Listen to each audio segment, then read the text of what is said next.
दुनिया से नहीं, अपने दिमाग से लड़ना सीखो। आज इस अटल और शाश्वत सत्य को अपने पूरे वजूद के भीतर उतर जाने दो कि तुम्हारी हार या तुम्हारी जीत इस बाहरी दुनिया की दीवारों से तय नहीं होती, बल्कि तुम्हारे भीतर चलने वाले विचारों के उस महायुद्ध से तय होती है जो हर पल तुम्हें कमजोर या बलवान बनाता है। जब तुम बाहर की दुनिया को दोष देना बंद करके अपने इस अशांत मन को जीत लेते हो, तभी उस परमपिता की असीम शक्तियों का असली चमत्कार तुम्हारे जीवन में शुरू होता है। कितना कड़ा, दम घोटने वाला और असहनीय दर्द होता है ना, जब आप अपनी तरफ से हर एक कर्म पवित्र रखते हैं, दिन रात मेहनत करते हैं, लेकिन फिर भी आपका अपना ही दिमाग आपके खिलाफ एक ऐसा भयंकर युद्ध छेड़ देता है जो आपको खुलकर सांस तक नहीं लेने देता। आप सुबह उठते ही एक भारीपन महसूस करते हैं, दुनिया के तानों और लोगों की बेरुखी से बचने का प्रयास करते हैं, लेकिन जब रात को सोने के लिए बिस्तर पर लेटते हैं तो चिंताओं और नकारात्मक विचारों का एक ऐसा बवंडर आपके दिमाग में शुरू हो जाता है जो आपकी रातों की नींद और चैन सब कुछ छीन लेता है। वो रातें जब आप अकेले अंधेरे कमरे में करवटें बदलते हैं, अपनी भीगी आंखों से छत को ताकते हैं और सीने में एक ऐसा भयंकर भारीपन महसूस करते हैं जो आपकी धड़कनों की रफ्तार को बढ़ाने लगता है। आप खुद से बार बार यही पूछते हैं कि आखिर मेरे ही साथ ऐसा क्यों होता है, लोग मुझे इतना धोखा क्यों देते हैं, मेरी किस्मत इतनी खराब क्यों है। जब आपके अपने ही आपकी इस मानसिक पीड़ा को नहीं समझ पाते तो वह घुटन इंसान की आत्मा को हर दिन अंदर ही अंदर मार देती है। आप बाहर की दुनिया से लड़ते लड़ते थक जाते हैं, पर असल में आप अपने ही विचारों से लहूलुहान हो रहे होते हैं। पर सच तो यह है कि तुम्हारी ये व्याकुलता, ये दर्द और तुम्हारी ये पराजय किसी बाहरी इंसान की वजह से नहीं है, बल्कि तुम्हारी इस नासमझी की वजह से है कि तुम दुनिया को बदलने की जिद पाल कर बैठे हो, जबकि तुम्हें अपने दिमाग को जीतना था।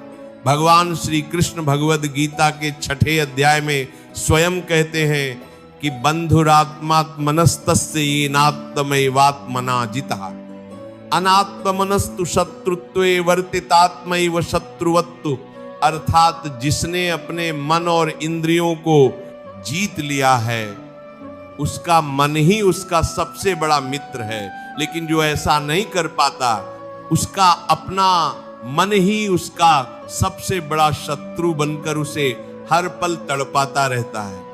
कड़वा सच तो यह है कि तुम आज उस संसार से उलझ रहे हो जो तुम्हारे अधिकार क्षेत्र में है ही नहीं। लोग तुम्हें केवल उतना ही दर्द दे सकते हैं जितनी इजाजत तुम्हारा दिमाग उन्हें देता है। विधाता तुम्हें इस लाचारी और दिमागी तनाव से इसलिए गुजार रहा है ताकि तुम्हारा यह भ्रम टूट सके कि तुम बाहर की परिस्थितियों को नियंत्रित कर सकते हो, जिसे तुम अपनी बर्बादी समझकर रो रहे हो।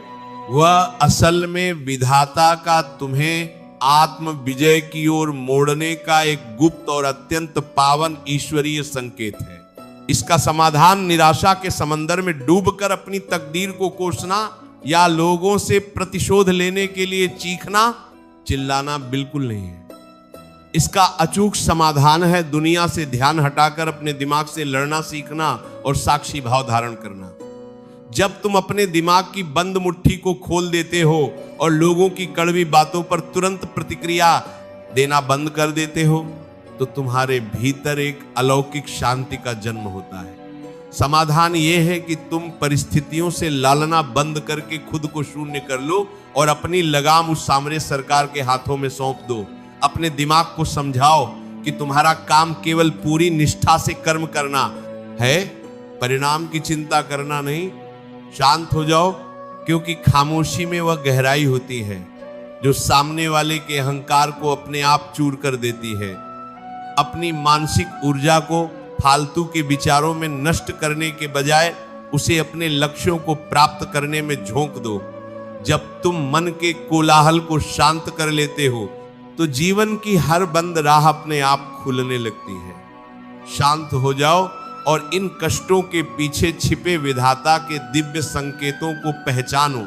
दुनिया के शोर को नजरअंदाज करके अपने ही दिमाग के विकारों से लड़ने और उस पर प्रचंड विजय प्राप्त करने के इसी परम रहस्य को गहराई से समझने के लिए हमें पुराणों के उस महान और अलौकिक प्रसंग की ओर चलना होगा, जहां एक परम प्रतापी राजा ने अपनी विशाल सेना या बाहरी दुश्मनों से नहीं, बल्कि अपने ही दिमाग और इंद्रियों से ऐसा युद्ध लड़ा कि साक्षात काल को भी उनके सामने झुकना पड़ा।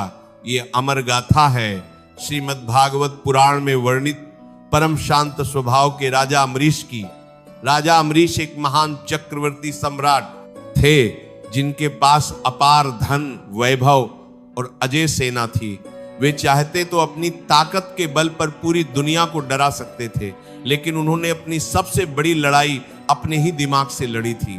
उन्होंने अपने मन, बुद्धि और इंद्रियों को पूरी तरह जीतकर भगवान विष्णु के चरणों में समर्पित कर दिया था। वे दुनिया के किसी भी शोर से विचलित नहीं होते थे। एक बार राजा अम्बरीश ने एकादशी का अत्यंत कठिन व्रत रखा था।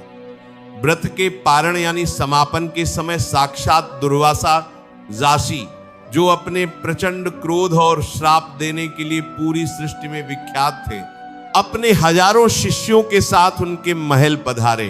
राजा ने उनका स्वागत किया। दुर्वासा ऋषि ने कहा कि वे नदी पर स्नान करने जा रहे हैं और लौटकर ही भोजन ग्रहण करेंगे।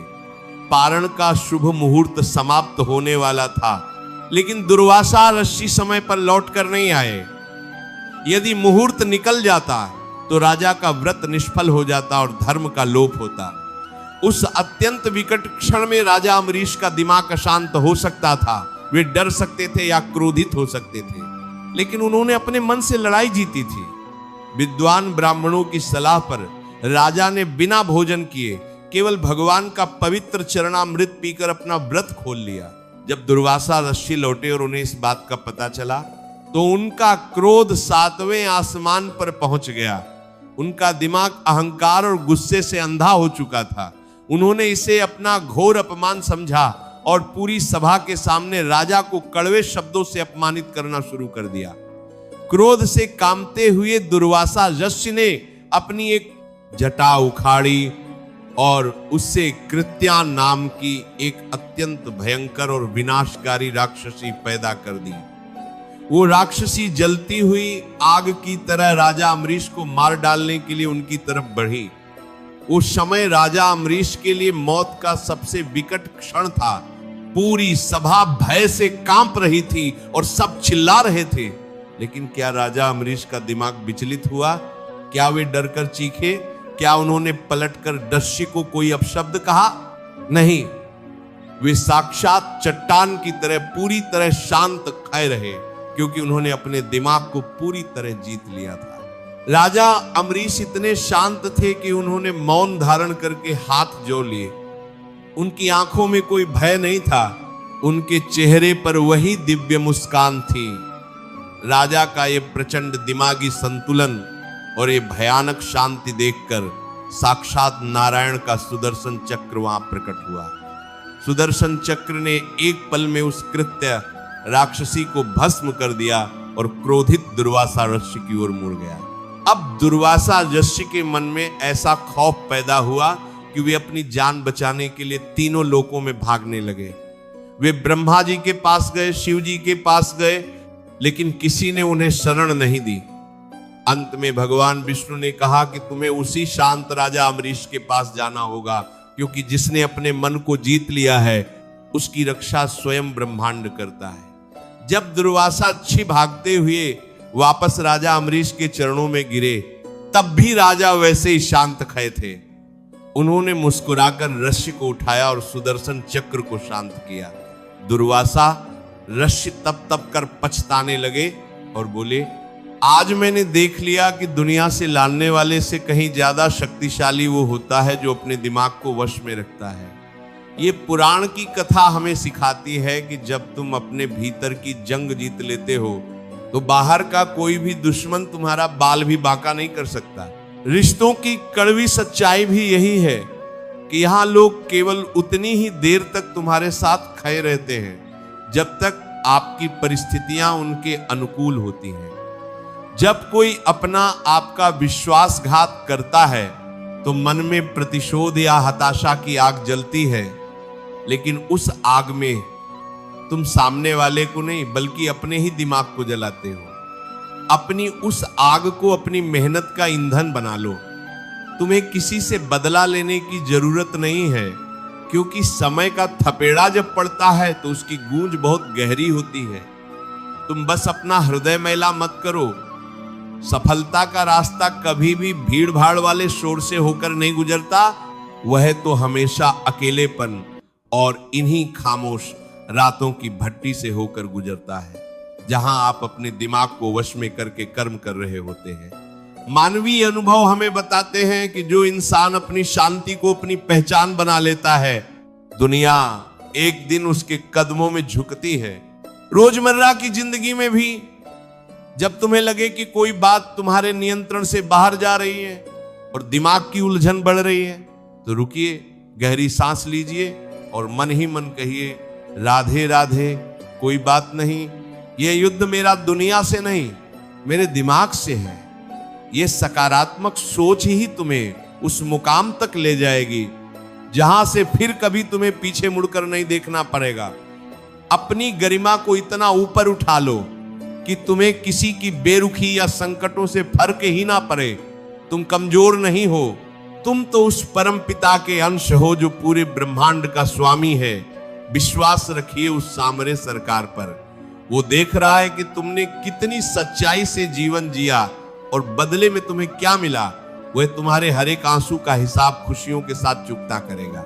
किस्मत का रोना छोड़िए और अपनी शांति को अपनी पहचान बनाइए। जो आज तुम्हें हारा हुआ मान रहे हैं, कल वो तुम्हारी सफलता का चमत्कार देखकर हैरान रह जाएंगे। कमेंट में राधे राधे लिखें, सब्सक्राइब करें और अंत में राधे राधे जय श्री कृष्ण लिखो।